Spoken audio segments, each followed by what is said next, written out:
Okay. Sorry, I unmute the microphone. Hello, everyone. Good morning, good afternoon, good evening to everyone anywhere in the world. My name is Ayya Khemavamsi, and today we're going to talk about two kinds of thoughts. But before we proceed, may we pay respect to the Buddha, the Dhamma, and the Sangha together first. นะโมตัสสะภะคะวะโตอะระหะโตสัมมาสัมพุทธัสสะนะโมตัสสะภะคะวะโตอะระหะโตสัมมาสัมพุทธัสสะนะโมตัสสะภะคะวะโตอะระหะโตสัมมาสัมพุทธัสสะพุทธังธัมมังสังฆังนะมัสสามิสาธุ So, hi Christian Robinson, hi Vivian, hi Gita Brown, hi Pumika, hi Kit, hi Manal, hi Jim McCarty. Good afternoon from Cork in Ireland, and hi Niranchan from Nepal, Buddha's birthplace. Thank you everyone for staying tuned this early to study together. Today I brought this sutra recommendation by Vivian. Thank you very much, Vivian. And also Christian, he said that he's now studying this sutra and another sutra, MN20. So if time allows, so we're gonna discuss two sutra, but we're gonna focus the first one first, two kinds of thoughts. I already attached the link for you all to, read through together. However, as usual, I have made the presentation for you so you can read along. And then for this presentation, for this PowerPoint, it might not, cover all the text in the sutra. So you can read the sutra as attached in the links. Okay, this sutra is from the Middle Discourses collection, from the collections of the Middle Discourses. The first 50, the chapter on the lion's roar, MN19, Dwe Vitaka Sutra. The link that I provided you is from the translation by the Sutaso Bhikkhu. Two kinds of thoughts. This sutra, the Blessed One, the Buddha, talked at Savatthi in Jeta's Grove in Anantapindika Park. The Blessed One said, "Monks, before my awakening, when I was an enlightened Bodhisattva, this thought occurred to me. What if I were to abide continually dividing my thoughts into two categories? Any thoughts of sensuality, aversion, or cruelty, I put in one category. Any thoughts of renunciation, non-aversion, and non-cruelty, I put in the second category." So now you will learn there are two kinds of thoughts. The first one, unwholesome, right? Unwholesome quality, unwholesome thoughts. So any thoughts of sensuality related to the five sense pleasure, aversion, or cruelty. These are regarded as unwholesome, not good. And the second group, any thought of renunciation, opposite to the sensuality, right? So the opposite one is renunciation, non-aversion, no hatred, and non-cruelty. I believe that you are familiar with this saying, this teaching, because you can see it in the Noble Eightfold Path. The Buddha talked about the right thought and the wrong thought. The right thought is any thought of renunciation, non-aversion, and non-cruelty. And the wrong one, so, sensuality, aversion, and cruelty. So I want to expand more about the thought of sensuality. There are five sense, yeah, five sense pleasure, right? The pleasure from the eye, from the ear, from the nose, from the tongue, like when you taste something delicious, and from your body, the tactile sensation. For example, if you think about going to the good restaurant to have delicious food, to go to the concert, to listen to something pleasant, or to go, abroad to go to Switzerland to see the nice scenery or things like that. If you think like that, you're gonna think about that means you think that means it's the thought of sensuality about the five sense pleasure. The second one, the thought of aversion. For example, when you really angry at someone, you hate that person. So you have the thought of hatred, aversion towards someone or something. That is the second type. And the third one, cruelty. It's more than hatred. It's the thought of hatred, and then you wish to harm that person. For example, that person make you angry, and then the thought of hatred, the thought of aversion arise. That is the thought of aversion, right? But if you think of harm that person, that means you have the thought of cruelty. So any thought of sensuality, aversion, cruelty is regarded as unwholesome. This is the first category. Another one, opposite one, is considered wholesome one. So any thought of renunciation, non-aversion, and non-cruelty. The Buddha said, monks, while I was abiding in this way, vigilant, ardent, and resolute, a sensual thought arose in me. I understand it in this way. A sensual thought has arisen in me. This leads to my own affliction, to the affliction of others, and to the affliction of both. It destroys wisdom, brings irritation, and does not lead to nibbana, the end of suffering. Monks, by reflecting, it leads to my own affliction. It leads to the affliction of others. It leads to the affliction of both. It destroys wisdom, brings irritation, and does not lead to nibbana. It disappears. The sensual thought disappeared. Monks, I abandoned, removed, and destroyed all arisen sensual thoughts. So the first one that the Buddha talked about is a sensual thought. That, the Buddha understands it in this way that the sensual thought has arisen. No, now it had arisen. It leads to my own affliction that make myself suffer, right? It makes other people suffer, and it makes both me, myself, and other suffer.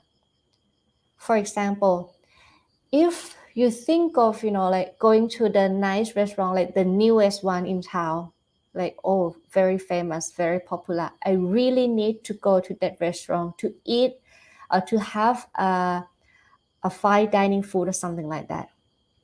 Then you make yourself suffer, right? Because I need to go to that place. I want to eat delicious food. I want to go, even though it has a long queue. I have to, like pre-book, the seat or something like that. I have to go.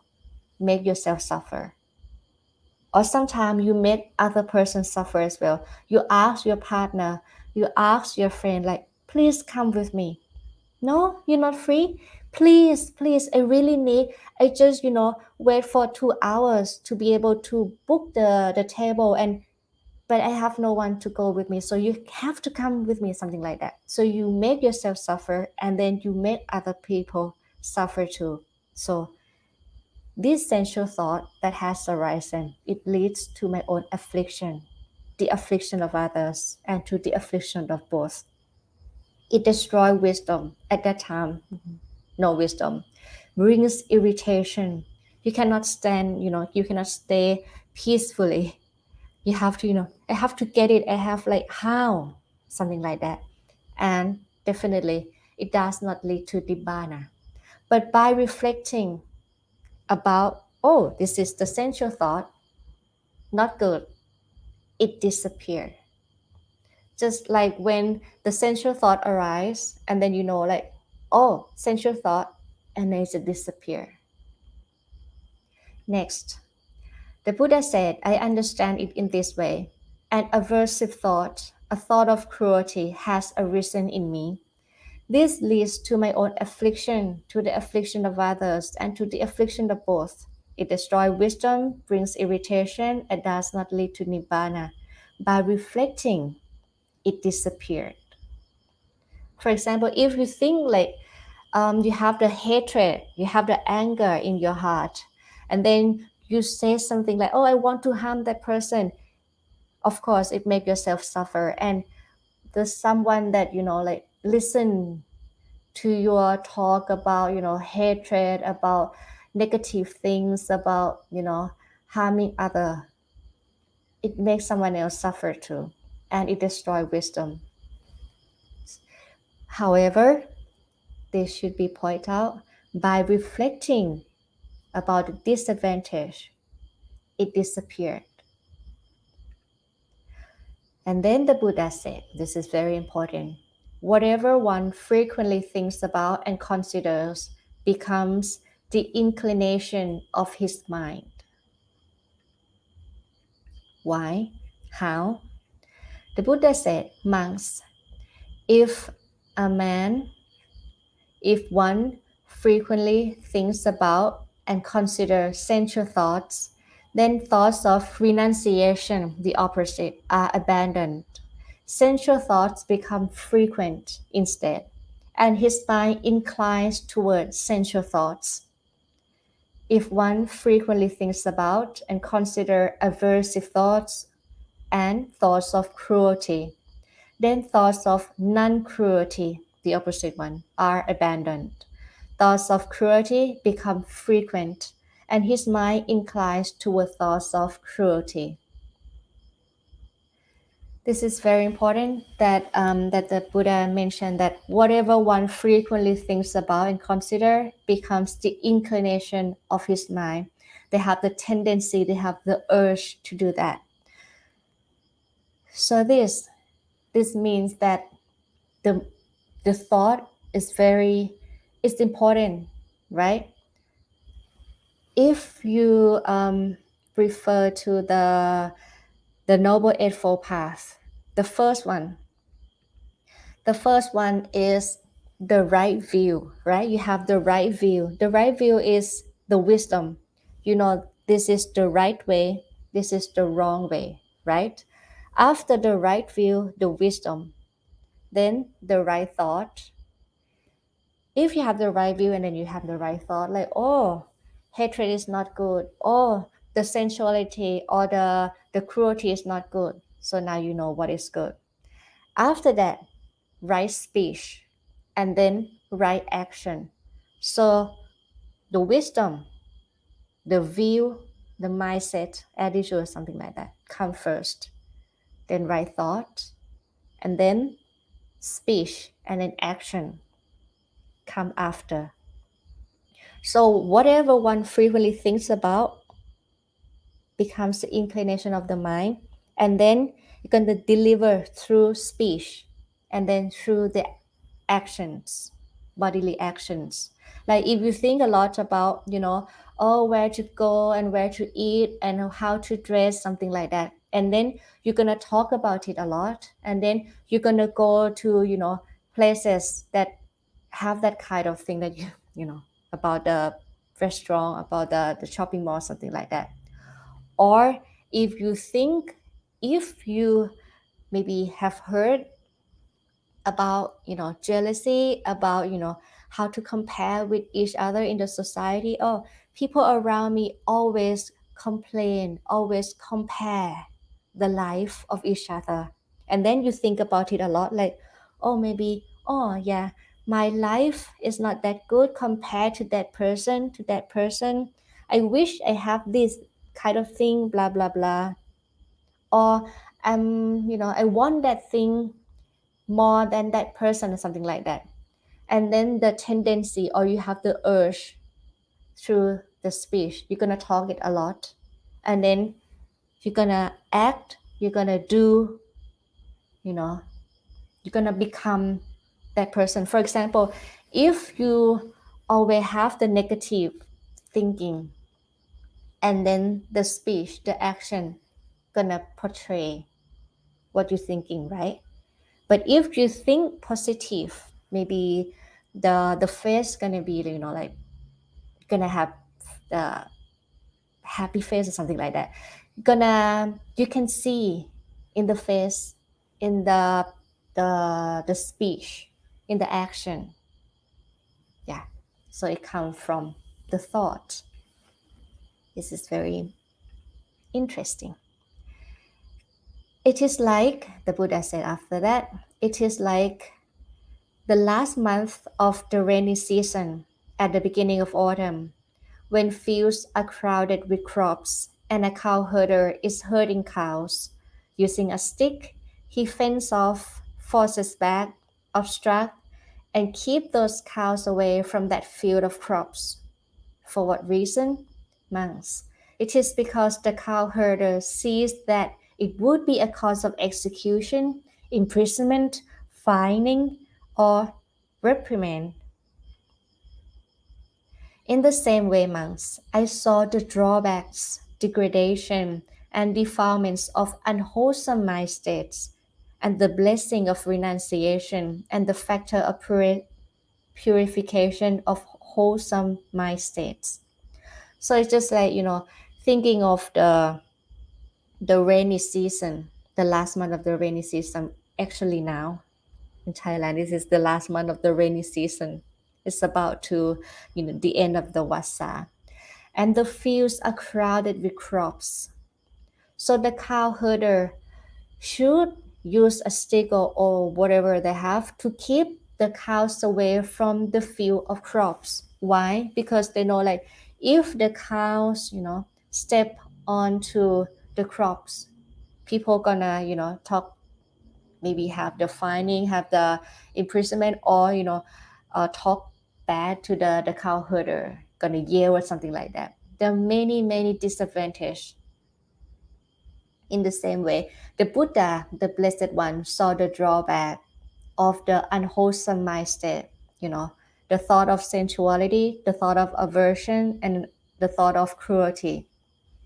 He see the drawback, and then he see the blessing, the advantage of renunciation, the the thought of non-aversion and non-cruelty, the factor of purification of wholesome mind state.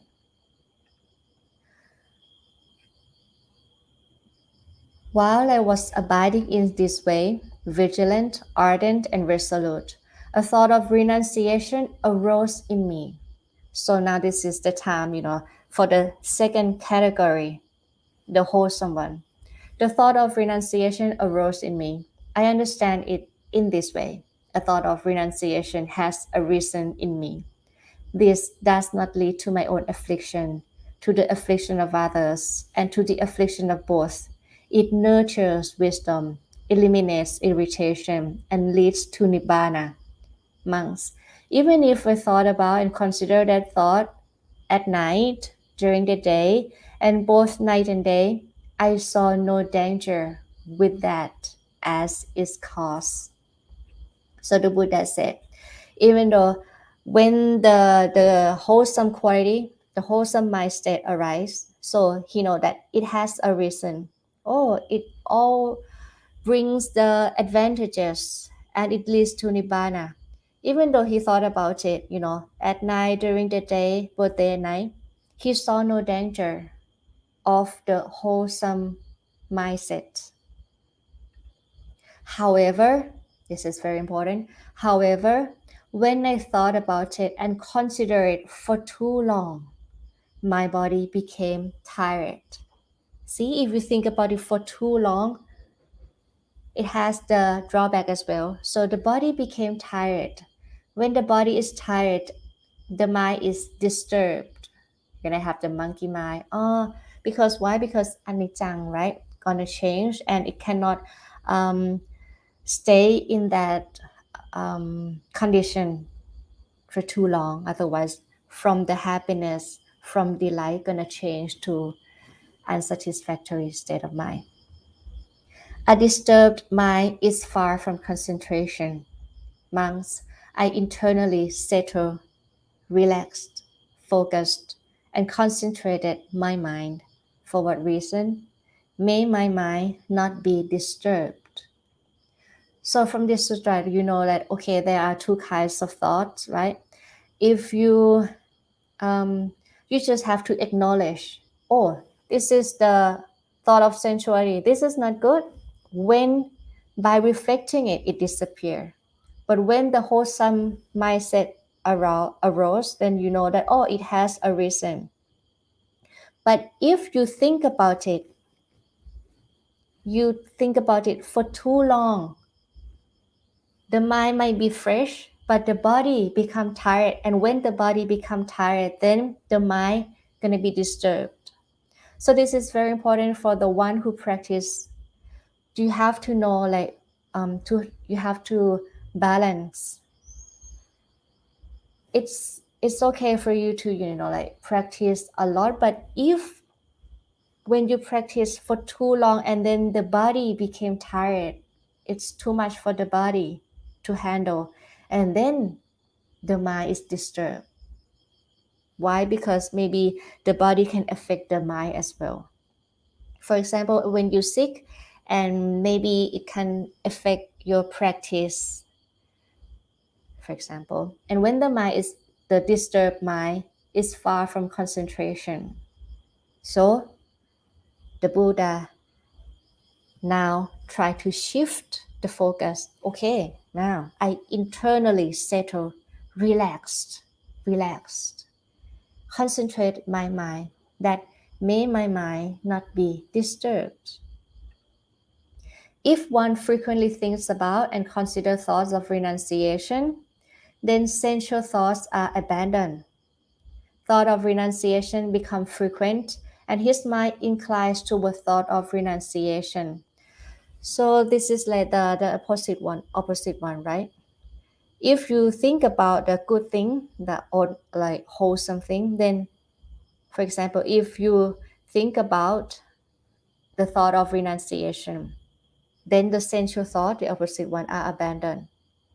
When the thought of renunciation becomes frequent, then the mind incline toward the thought of renunciation, which is a good thing, right? Or if you have the thought of non-aversion, thought of non-cruelty for like frequently, and then the mind incline toward thoughts of non-cruelty. But bear in mind that if you do it, if you think about it, think about the advantage, about the good thing about it for too long, then it's not so good, right? So have to balance.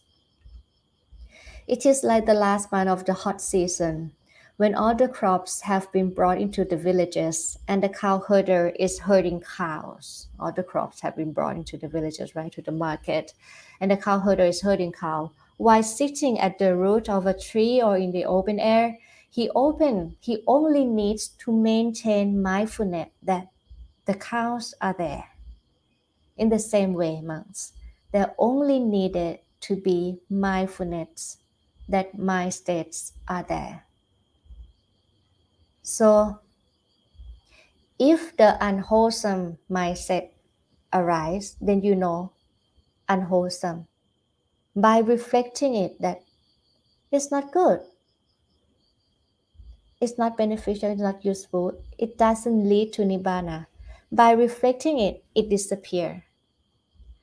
Even the wholesome mind state arise. For example, the thought of renunciation arise, then you know, oh, the thought of renunciation. Oh, This is good. And then you only need to be mindful that the mind state are there. Oh, that is the thought of renunciation. Oh, this is the thought of non-aversion. Oh, this is the thought of non-cruelty. Unrelenting energy was aroused in me. Clear mindfulness was established. The body was unagitated and tranquil. The mind was concentrated and focused. Monks secluded from sensuality, secluded from unwholesome phenomena, I attained and remained in the first jhana, the second jhana, third jhana, and the fourth jhana. And then now the Buddha gonna talk about how he attained the enlightenment. When the mind was concentrated in this way, completely pure, clean, spotless, free of defilement, soft, flexible, stable, and imperturbable. This is very hard to pronounce. This one.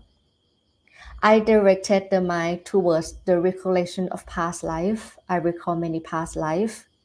I directed the mind towards knowledge of the death and rebirth of beings. I directed the mind toward knowledge of the elimination of the taints, and then he directed the mind toward the knowledge of the Four Noble Truths. So this is like the stages of when the Buddha attained the enlightenment. Knowing in this way, seeing in this way, my mind was liberated from the taint of sensuality, from the taint of existence, and from the taint of ignorance. When there was liberation, there was the knowledge. Liberated. He now liberated, free from all the taint. I knew birth has been eliminated. The holy life has been lived. What was to be done has been done. There will be no further existence here. This is the third knowledge, which I attained in the third portion of the night. This is like the last one. So he attained like this is the first portion, second portion, and the third portion, right? Ignorance. Finally, he realized that ignorance was destroyed, knowledge arose, darkness was destroyed, light arose, as it is for one who dwells vigilant, ardent, and resolute.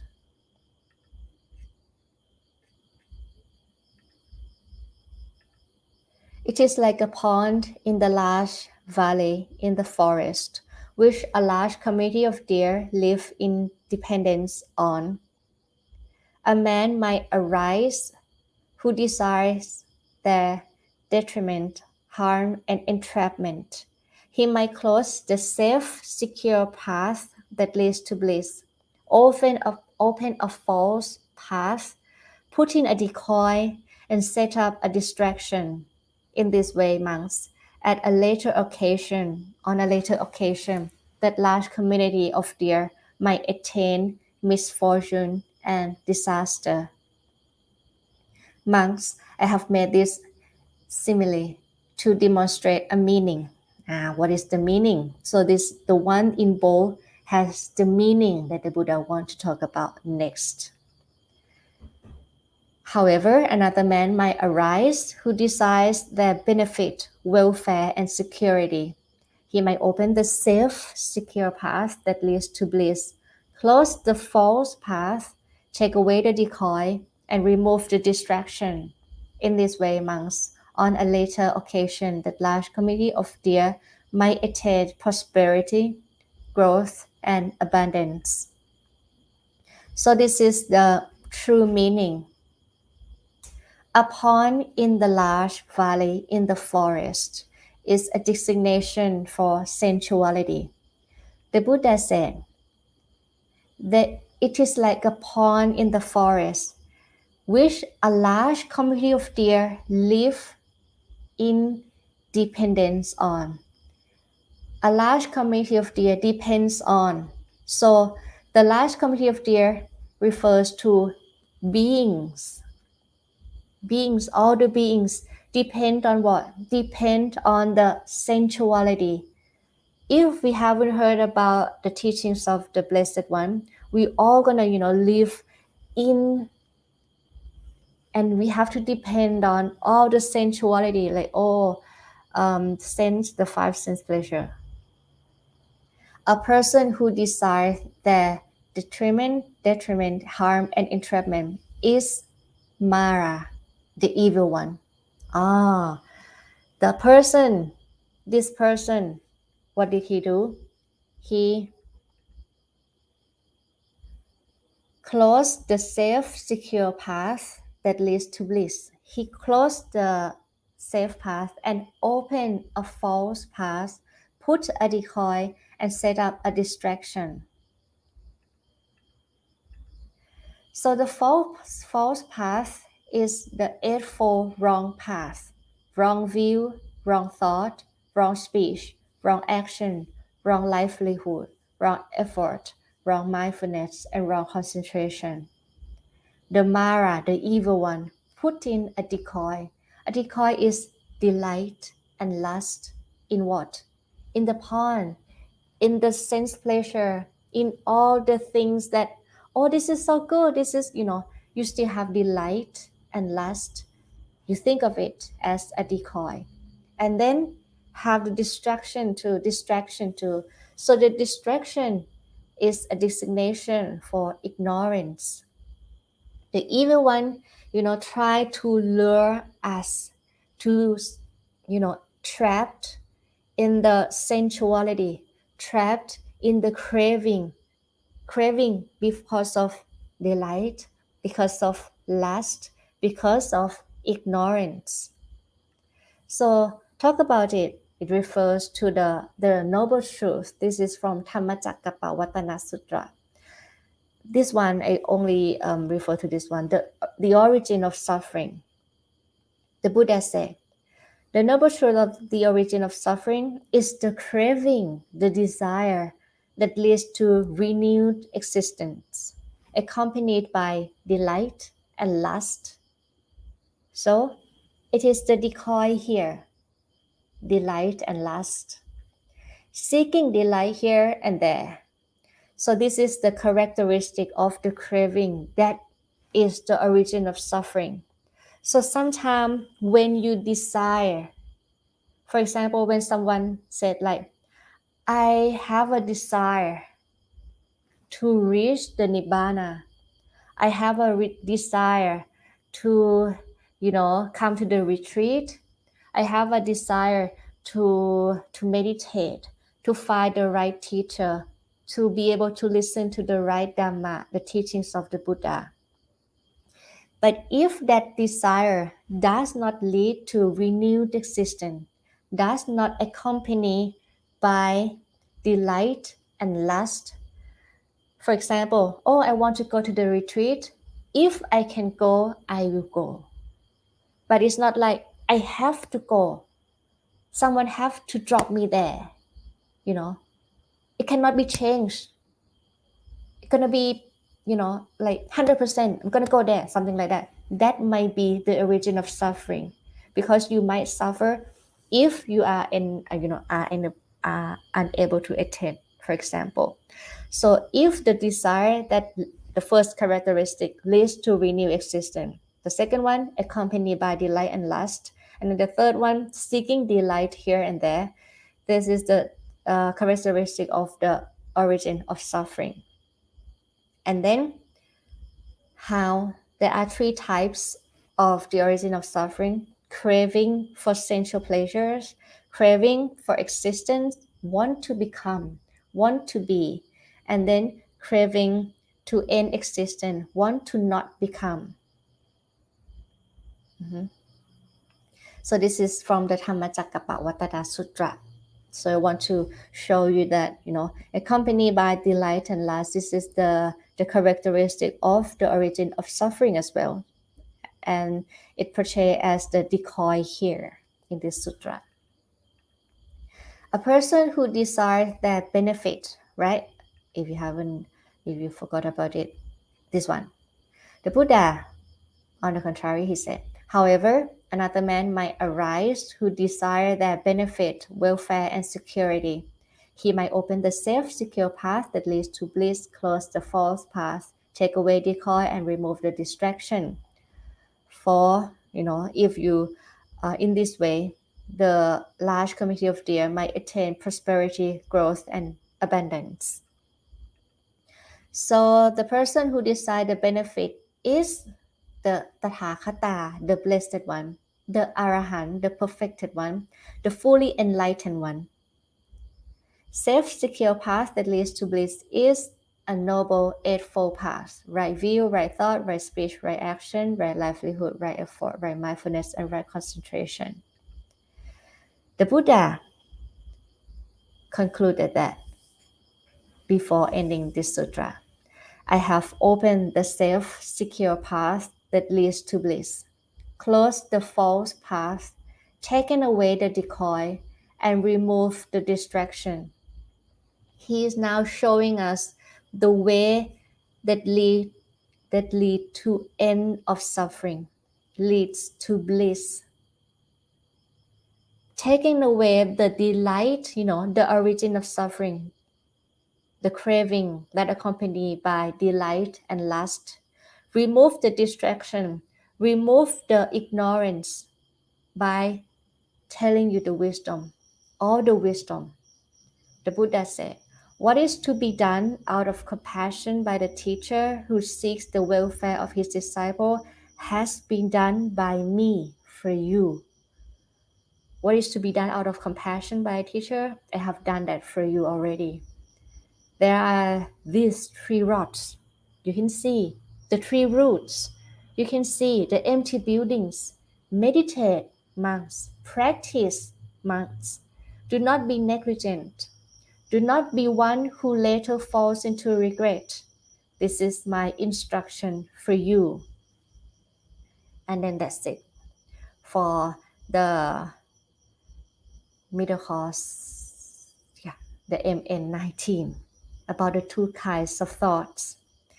And as it can be related, so I'm going to give you, as I told you, like if time's allow, I'm going to talk about the MN20, the stabilization of thought, which is kind of hard, kind of long, but I'm going to try to conclude it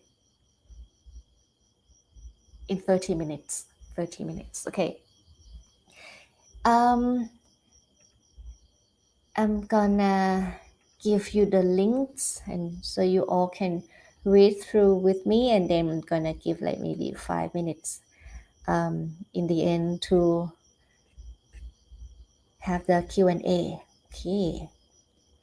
Okay, this is Vitakka Santhana Sutta, the stabilization of thought. This sutra, the Buddha talked at Savatthi, the same place.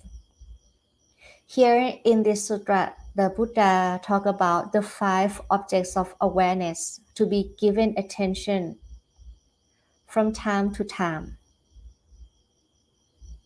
by a monk who is committed to developing a heightened mind. But it's not actually just only for the monk, but for anybody, the bhikkhu, bhikkhuni, the lay people, everyone. If you want to develop a heightened mind, if you want to really know how to, control the thought, you have to learn about the 5 objects of awareness to be given attention. So it can be related, from the MN19, you have learned about 2 kinds of thought, and then, sometimes by reflecting it, it disappears. And now you're going to learn more about it in this sutra. The first one, this is really very, very short. You can read it in the link that I provided you, the longer one. The Buddha said, what 5? The 5 objects of awareness. What 5?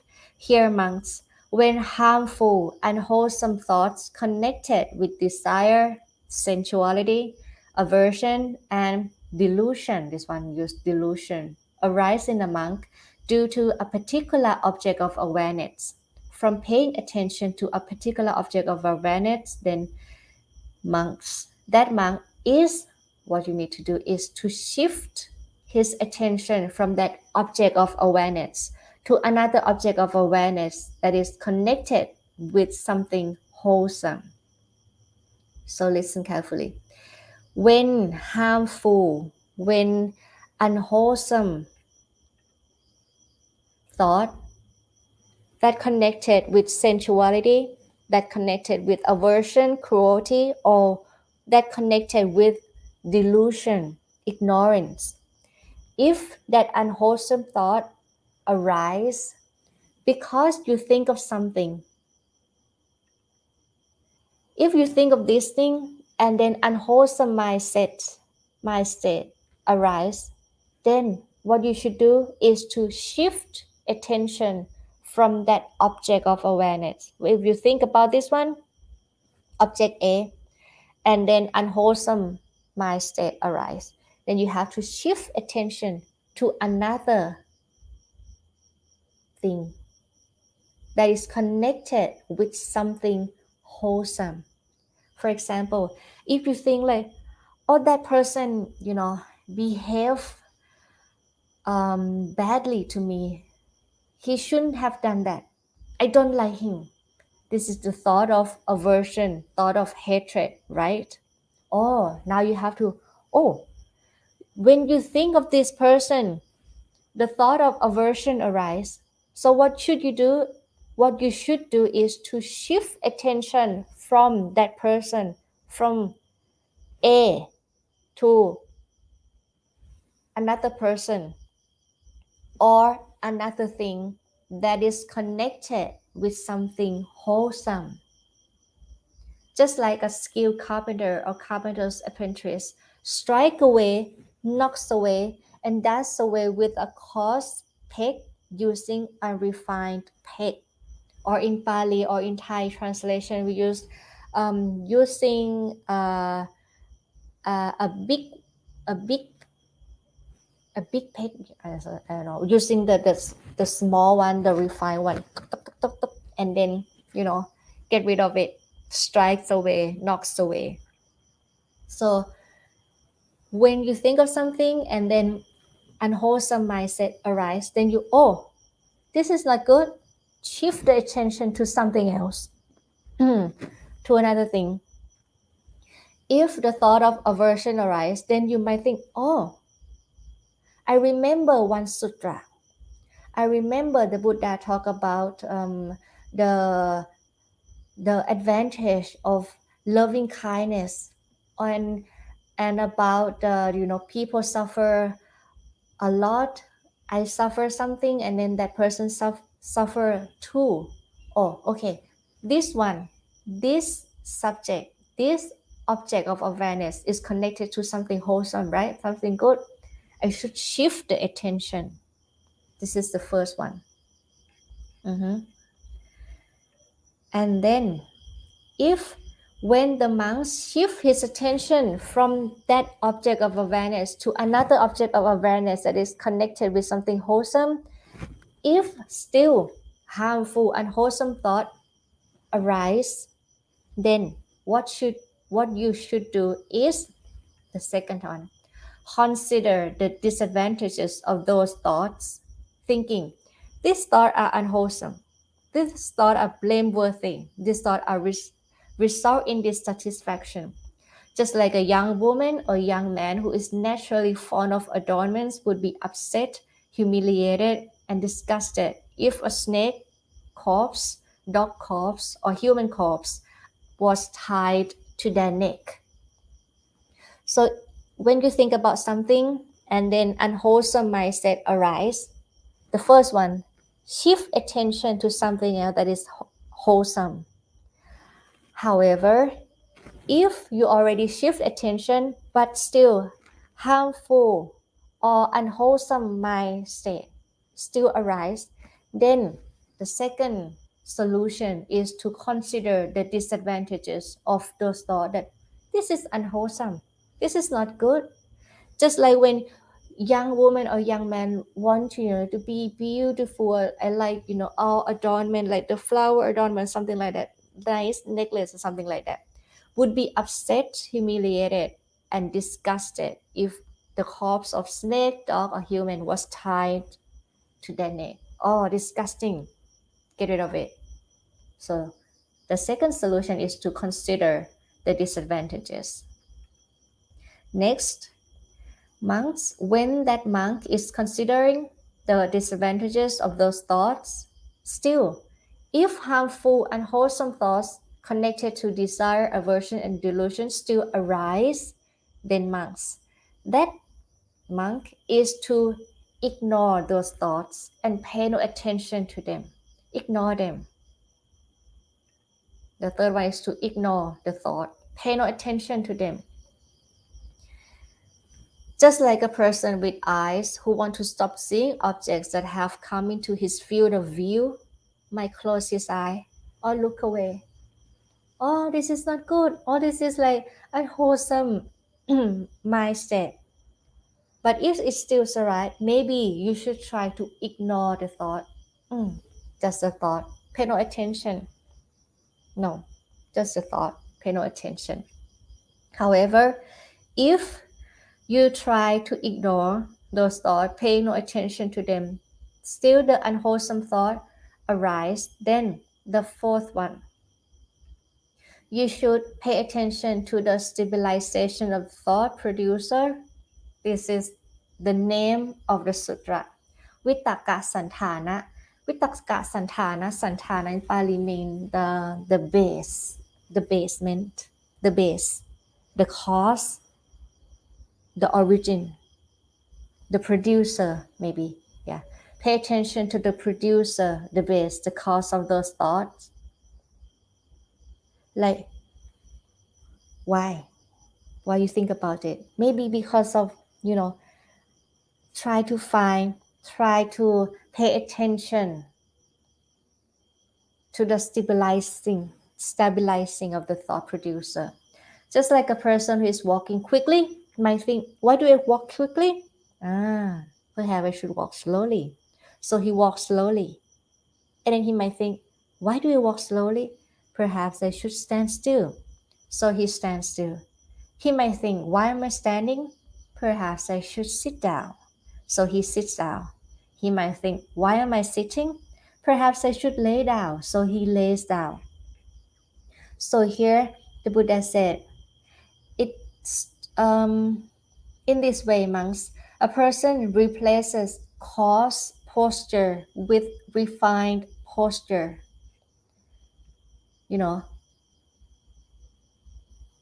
Running, walking can be considered as the coarse posture. So you should replace it with something like with something more refined. Like maybe you should slow down slowly, walk slowly. Oh, maybe I should stand still. Oh, maybe I should sit down. Oh, maybe I should sit. Oh, maybe I should lie down. So you can see like from the coarse posture to more refined. So you pay attention to the stabilization of the thought producer. Oh, you think about it. This is not good.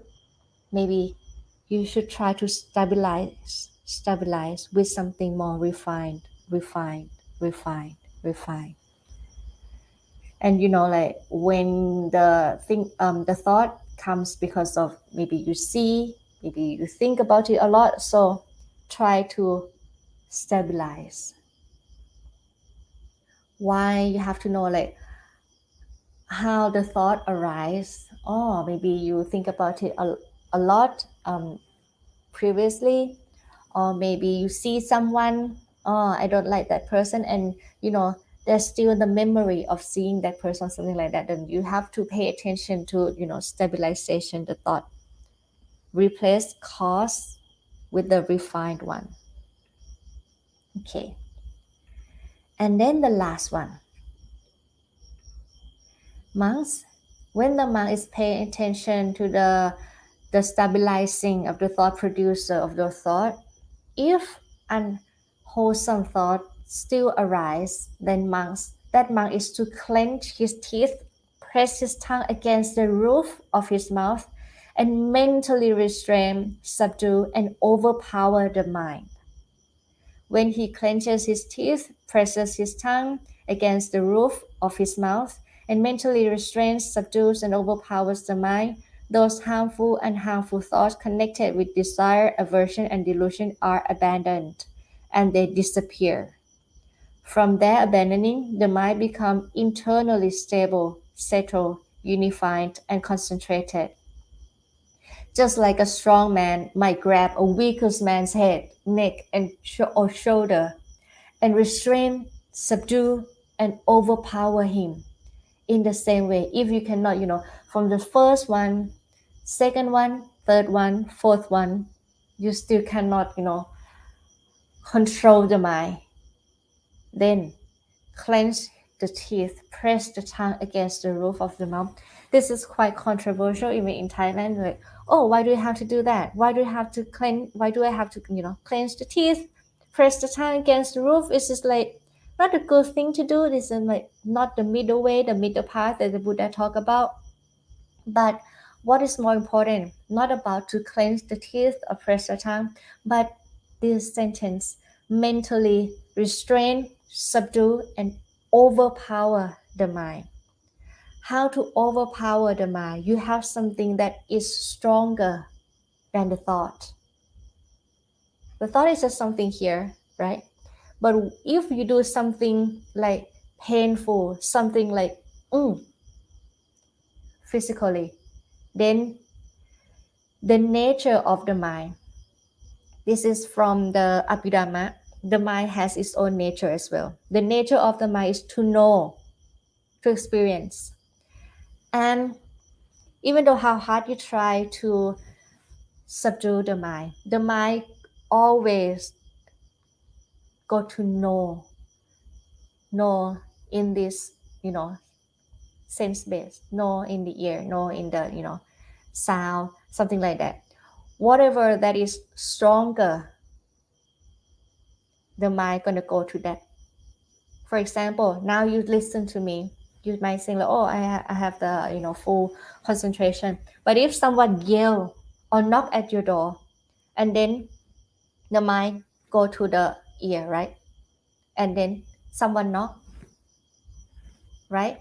So this is how that you mentally overpower the mind by doing something that is, have a stronger sense, like then, just thinking. Oh, if I cannot, control the mind, then maybe I should clench the teeth, press the tongue hard, overpower the mind, something like that. So this is the fifth one. The Buddha said, if you can do like, okay, if you try the first one, second one, third one, fourth one, fifth one, and then you can, overpower the mind and then be stable, right? The mind becomes internally stable, settled, unified, and concentrated. Monks. This is called a monk who is in control of all his patterns of thought. He will think whatever thought he wishes to think. He will not think whatever thought he does not wish to think. Craving has been severed. The fetters have been removed. And through the appropriate understanding of conceit, dissatisfaction has been terminated. This is what the Blessed One said. And this is the MN 20. Yes, that's it. Wow, this is like very long sutra altogether in one session. Okay, I hope you all understand. So now it's time for Q&A, right? Okay. Hi, Kiana. Hi, everyone. Good morning to everyone. May all beings be well and happy, be safe and happy. Have a nice day. Take care. Thank you very much. Hi, Shayanta Fernando. Hi, Tung. Good morning. Hi, Sudha, right? Hi, Yang Kiapo. Hi, Manish. Hi, Mitrayu. I'm sorry if I mispronounced your name.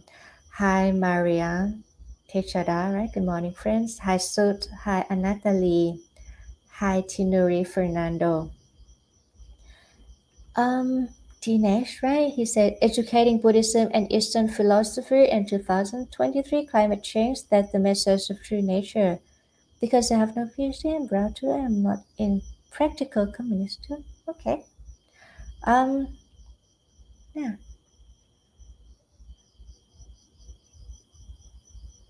yeah. About the climate change, right? It affects a lot, and now we can learn that if we torture the nature, yeah, is a cause and um, consequences, right? Miguel, right? He said, thank you for your Dharma talk. Hi, Daos. Good morning. Hi, Suf. Dear Arya, since reflecting on Buddha's quality is wholesome, what do you think about shifting the mind to Puttanusati when unwholesome thought arise? Yes, you can think about that too. Of course, you can. If the unwholesome thought arise, then you can shift the mind to Puttanusati. Think about the qualities of the Buddha. Think of the Dhammanusati. Think of the teachings of the Buddha, or think of the disciple, the noble disciple of the Buddha. Puttanusati always works. And then Christian Robinson said, reflection. Thank you, Aya. My inquiry for today is Pawa Tanha, and I have noticed that by wanting to be better with the Dharma knowledge, I have neglected my lunch and not answer my call. Mm. Yeah, so it's it's good to know about the origin of suffering. A lot of people know that okay, there are three kinds of suffering, right? The three kinds of origins of suffering, right? The craving for sensual pleasure, craving for existence, want to become, and want to have, want to be, want to become, and craving to end existence, want to not become. People say like I don't want to. That means I don't have the origin of suffering, but actually you want to not do, want to not be or become, something like that. So it's good to know not only about the three kinds of the origin of suffering, but you have to know the characteristic of it as well. That if you have the desire, but that desire leads to renewed existence, I want it, I really need to have it, I really need to be an engineer, I really need to be a mother, I really need to be something like that, leads to renewed existence. And that needs accompanied by delight or lust or craving or greed. And you still try to seek delight here and there. That is the characteristic of the origin of suffering as well. So yeah, Pawa Tanha, that Christian said that you want to be better with Dharma knowledge, so you neglect your lunch and not answer your phone. Maybe, if you study, if you learn in YouTube, and then you can watch it, you know, maybe later. Okay. But if it doesn't mean that, oh, I want to learn the Dhamma and this is the origin of suffering, it's not like that. If you know that, okay, I want to learn Dhamma, but if this time I have to go to the meeting, maybe I should, work. That's my duty. I have to work first, and then, yeah, it can change. So yeah, you have to know the characteristic, and then you have to, change and adapt in your daily life. Hi, Sering Toma, Namo Buddhaya. Crush the mind with mind. Oh, my understanding is it should be used as last resort, maybe suicidal thought. I don't think about a suicidal thought. Yeah, but it's about, yeah, you can say the fifth one you can use as the last resort. It just, like um when you think, the thought is about like in here, but when you shift the thought from the physical thing, like that means you try to, drag the thought to something else, like, oh, if bad thing, unwholesome quality, unwholesome thoughts still arise, so maybe change, shift, you know, not shift from one object of awareness, object, one thought to another thought, but shift to maybe physical sensation, and that might help. Yeah. How does one want to be mystic? Asks, how does one joy become a monk in the first place? Does one have to be accepted into the order, or can any layperson walk in and apply? And what are your thoughts on Tibetan Buddhism? Um, to become a monk, I think it's different from, differ from one place to another. For example, in Thailand, and you have to become like you have to be like the one to come and then, stay in the temple, or in with the monastic first. Maybe you try, for example, in Nirodhara, maybe you come and try maybe for like 7 days, 15 days. Like, can you really live the life of the monastic? Can you really have only 1 or 2 meals a day, something like that? And after that, and then you have like, there's a procedure, like, okay, come and train, and then after that, then you can become like the novice, the samaneri, and then there's many procedure. But I have heard in the monastic tradition, no, monastic, the forest tradition, in Thailand and in the United States as well, some forest tradition, you have to wear white and then stay in the temple for a year until you really really certain that you want to become a monk, and then you can apply and then have the ordination.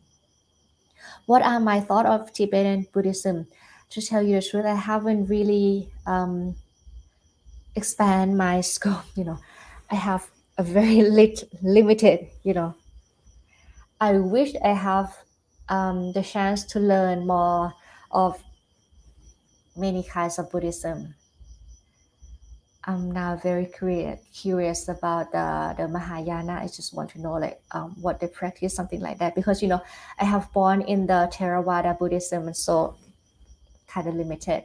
But with all respect, I respect all the Buddhism. I respect the Theravada. I respect the Mahayana. I respect the Vajrayana. I respect the Tibetan Buddhism. Any kind, if we, and not only in Buddhism, I respect the Christian. I respect like many religions in the world, because every religion, I believe that every religion try to teach their people to be a good person. But nowadays, the teaching may have changed. I don't know, but the origin of the religion, I believe, want people to be a good person. But the belief may, um, not similar. What's in the word in English? My different, yeah, my different. So I haven't really have more knowledge about the Tibetan Buddhism, so that I cannot talk about it because I don't know. But I really respect any monastic, any people who wish to train themselves to be a better person. Hi, Rampal, right? Are the pattern of thought in the mind based on greed, hatred, and delusion? If our thoughts are not based on any of the three, would be the right true wisdom. The first one from the MN19, right? The Buddha said that like the main, like the broad category of the thought, wholesome and unwholesome. Wholesome is renunciation, non-aversion, and non-cruelty. And then unwholesome is the thought of sensuality, aversion, and cruelty. And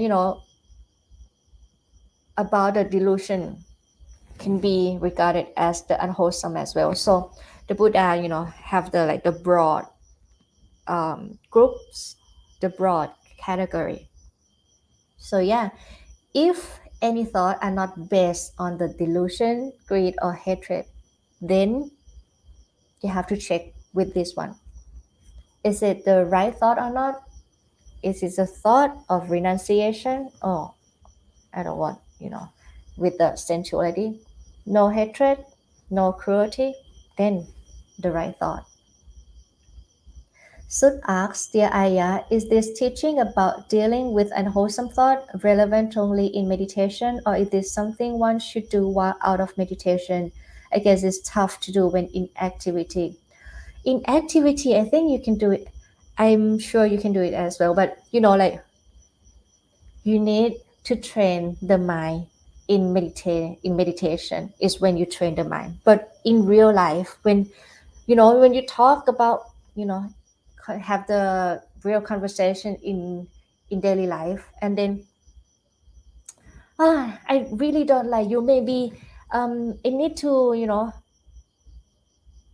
say something bad, and the then the mindfulness arise. Oh, this is the thought of cruelty, this is the thought of hatred. Oh, it might happen if you practice a lot, while meditate. You can practice this as well. It is how to deal with unwholesome thought in real life as well. But you need to practice, you know, to know and distinguish while meditating. And after that, you can use in real life. You cannot really control the mind. Like think about the renunciation only. Think about non-hatred only. You cannot. It's very hard to do that. It's tough one. Yeah. But if you practice a lot, whatever that the Buddha said, whatever you whatever one frequently think about and consider becomes the inclination of his mind. So if you practice a lot while meditating, then it becomes the tendency that, oh, when you talk about bad thing, if you want to harm that person, then the mindfulness arises, oh, bad thought, I shouldn't do something like that. Something like that might happen. Marilyn asks, am I beginning? And existing refer to ending the ego, and existing, like want to not become. For example, I don't want to. I don't want to be a president anymore. Too much work. I don't want to be, or I want to end my existence as a president. I want to end my existence as a lay people. I want to ordain something like that. That want, that craving, that is the third kind of origin of suffering.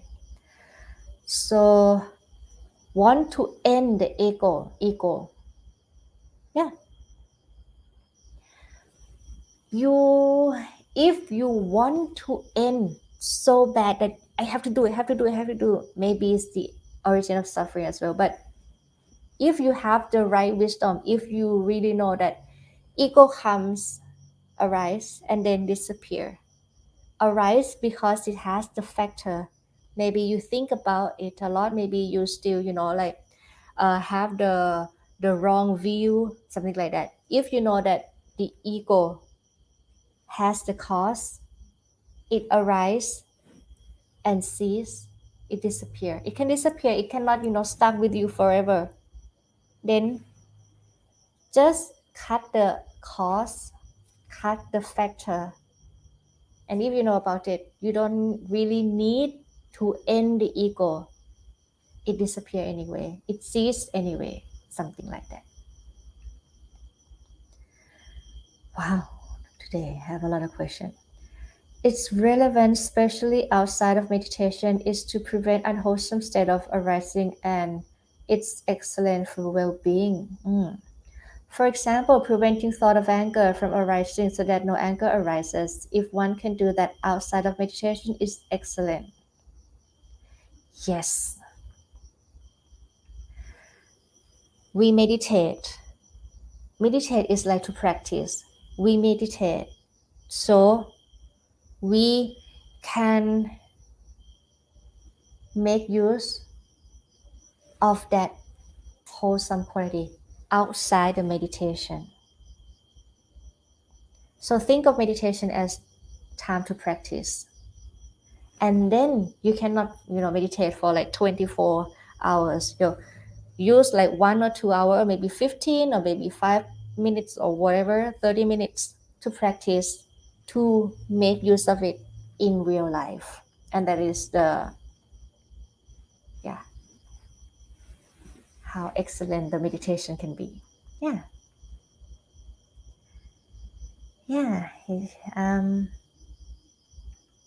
Thank you, Sud. Mary said, but perhaps anger can arise and can be dealt in such a way that no unwholesome state are gotten to. Perhaps it can be observed and transformed. Maybe anger can have a message, like mixing emotional intelligence and Buddhism together. You can have many ways to practice in real life, right? And sometimes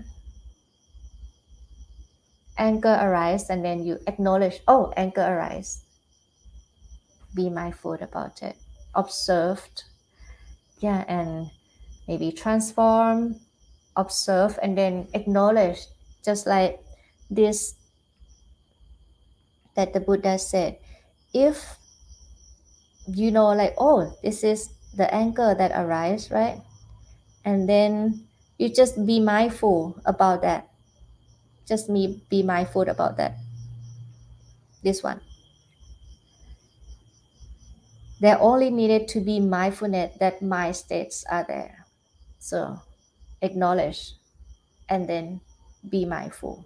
So we're still talking about the mindfulness as well. So thank you very much. Today is really informative Dhamma talk, and then very active. People are active in the comment, in the question Q&A. Very, very good. Thank you very much, everyone, to participate and then to share, and then to, we can share.